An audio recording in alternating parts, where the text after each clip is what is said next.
Now, the man we've known for decades as Prince Charles, as we now know, will be crowned King Charles this weekend. But what's Charles actually like?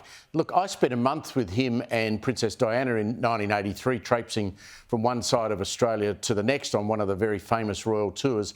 She was a heap of fun, Diana. The crowds loved her. Charles seemed a lot more reserved, but that was a very long time ago. Joining me now to give an insight into who our next monarch is royal photographer Chris Jackson, who's at Canada Gate outside Buckingham Palace. Chris, great to join us. Coronation will be a serious affair, but I've read that you say the King has a more playful side. You've obviously seen it, have you?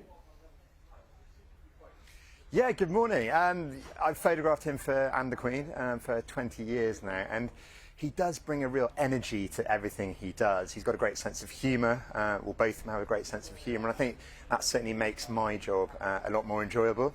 Of course, there's a lot of pomp and ceremony in what they do day to day as members of the royal family, but it's that kind of behind the scenes, those more relaxed moments that I love capturing as a photographer. Is he a good portrait to capture? He has an expressive face, obviously, and you capture that so well. Is that important for you? Yeah, I think so. I mean, he is great to photograph. He brings a real energy. He's got this amazing ability to connect with people from different cultures and societies all around the world.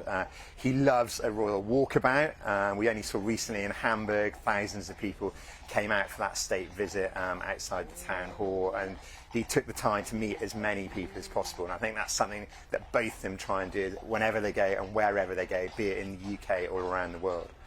Have you got a favourite Charles photograph that you've taken? I mean, there's so many I know, but do you have one that really particularly sticks out?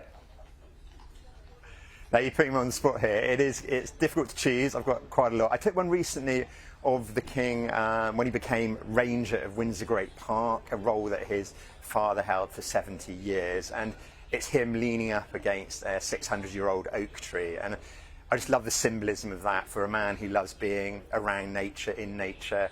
It kind of meant so much. So that's probably one of my favourite, but there's definitely a few over the years. Some of the more kind of light-hearted moments. I've got a shot of him kind of vacuuming my trousers in Singapore, and some of the kind of quieter, more formal, and the family moments. So they all sort of split into different categories, but he's great to photograph.